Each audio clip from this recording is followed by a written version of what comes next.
Hello YouTube, my name is Colin, and if you're anything like me, you could not believe that Final Fantasy XI turned 20 years old this year in North America.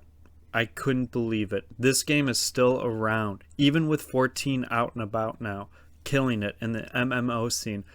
Final Fantasy XI is still playable, still going strong. So today, I'll talk about both of these games, why you should play 11, why you should play 14, and what would be a better fit for you. Let's begin. So let's start with Final Fantasy XI. First off, I need to point out that this game is over 20 years old.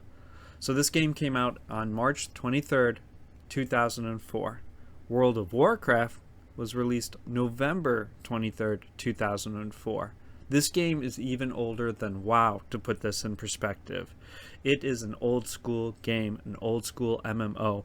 All of those quality of life improvements that have been developed over the years are not in this game. This will really take you back in time. Playing this game is almost like experience history.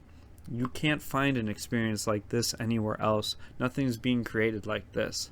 Visually though, it is a little rough around the edges as well. Doesn't look as polished as other games at the time, but it does the job. It gets the point across, and it is cool to look at. They do a really good job of creating an open world, and that is one hell of an open world they have in Final Fantasy XI.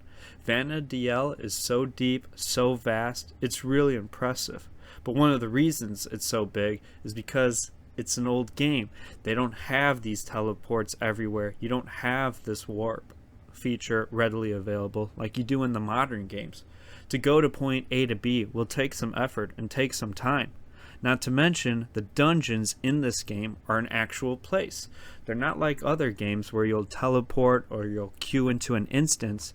These dungeons are there. You're going to have to walk into the zone, then walk into the dungeon, then walk into all the floors to find all the secrets.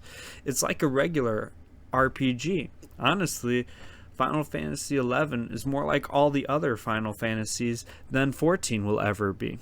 And the job mechanics are really deep in this game. For instance, I'm a red mage. I can do black magic, white magic, and some special abilities just for the red mages. And you can look at the list. Tons and tons and tons of options. However, the combat is kind of stale. For the most part, you'll just be auto-attacking and choosing some abilities through the menus. But you can use macros, but you really need to take the effort to set them up. And they can be kind of situational, so you won't want to use them all the time. What is nice are the other quality of life updates that they've created now. Because this game is so old, the player base has dwindled quite a bit. Not a shocker, let's be honest. To make this game playable in 2024, they utilize a brand new trust system. Well, not brand new, it's actually been around since about 2016, but this trust system is the best, essential, what you need in order to make this game playable today. You see, when they developed the game and created the game, they had a party system in mind. In order to play, you would have to play together. There was no way you can solo this game back in the day. If you wanted to level up, if you wanted to beat that boss, you needed to be in a party. So with this trust system, you basically have any party you want at your fingertips, ready to go at any time, making this game a joy to play. If you want to level up, no need to look for that white mage anymore. You can just summon it yourself. Another big update they created to make this game playable now are the Records of Eminence. This is essentially an ongoing quest and missions that you'll have that will give you a lot of bonus experience, a lot of bonus items, and most importantly, you can sell those items to get all of that gil you'll need to buy maps and other tools needed to complete the game. This is a really, really helpful update as well, and something that you'll need to use in order to play it now. However, biggest con of Final Fantasy XI, with it being such an old game, this game will still cost you about $13 a month to play, which is about the same you would be paying if you're going to be playing 14. So let's get into 14. Now, on to playing Final Fantasy 14. Let me tell you something. This game is the quintessential MMO right now. Just hands down the best one out there in my opinion. It looks amazing. All the different locales are unique and interesting. It runs smoothly and is a real joy to play. The combat is by far the best feature of the game, especially if you use a controller. It's smooth, it's reactive, you have so many options, and it works perfectly. There's always so much going on. Easy to learn but hard to master. And this game really does have one of the best stories you'll ever see in a Final Fantasy franchise. So many ups and downs, so many different experiences you'll see throughout all of the expansion. It's a must play if you ask me. And that's 14's biggest strength. This game can also be soloed. I honestly have no desire to do any of the end content. When I play, I'm just essentially a hardcore casual. I play for the story. I play to level up my character. I just want to experience it all.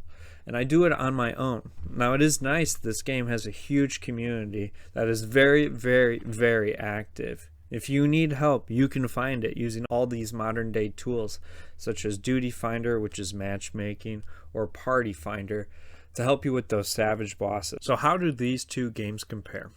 Let's start with the worlds. When it comes to a big open world, I would say Final Fantasy XI has the bigger world, mostly because of those limitations. In 14, when you're traveling, it's real easy to teleport. And then once you get into that zone, it's real easy to fly around really, really quickly. It almost makes the game smaller because of that.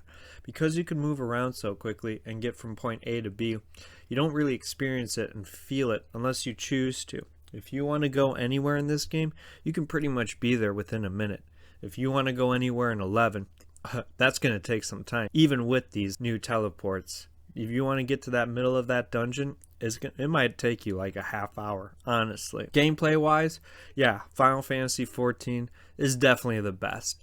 Easily. That game was built for a controller in mind. I mean, you can just see it on the layout. 11, also built for a controller, but really uses a lot of menus that kind of clutter the screen and are kind of clunky, hard to use, especially in some of these combat situations where you'll be clicking and hoping it appears, but sometimes it just doesn't. Story-wise, again, 14 is the best.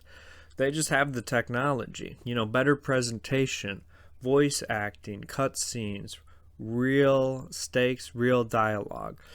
11, now I will be honest, I've only completed the base game so far, and they do a good job with what they got, but nothing will compare to these modern games. So far, the story is very good for 11, and if you're going to play, stick with it. All the expansion stories I hear are much, much better.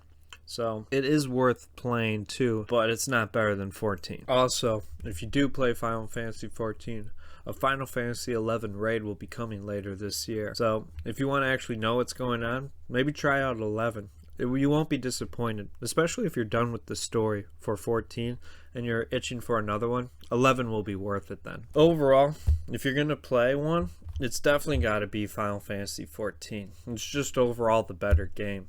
Better presentation, better gameplay, a modern experience, easy going, more of a joy to play.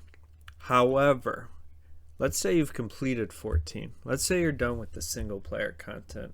And let's say you really, really love the old school Final Fantasies. I'm talking 1 through 6, that original experience. Then you should really play Final Fantasy XI as well. It's that old school mentality. The flaws that make the game so beautiful. Especially if you're like me and you played it when it came out so long ago. Going back to this game is just pure nostalgia. Nothing can beat it. And being able to do all the stuff you couldn't do while you played it before is really why you should play it. I will say you should also play Final Fantasy XI if you're one of those completionists who want to say they've beaten every mainline Final Fantasy game. This game's worth it. It's not that hard to download. It's really readily available. You can use a controller. You might have to program it, but you can use a controller to play. And honestly, you just have to play until you beat the Shadow Lord. Something that can be done in about 12 hours, I would say. Just so that you can check the box, completed Final Fantasy XI. Really, it's worth the effort if you want to do it. You won't be disappointed. But if you have to pick one, if you have budgetary constraints or time constraints, spend your time on 14. That's the better experience overall. Both are excellent games and both are worth playing. So it's really up to you to decide. Thanks for watching. Hey, if you enjoyed the video, you know what to do. Every little bit helps, so I appreciate it all. Thanks again.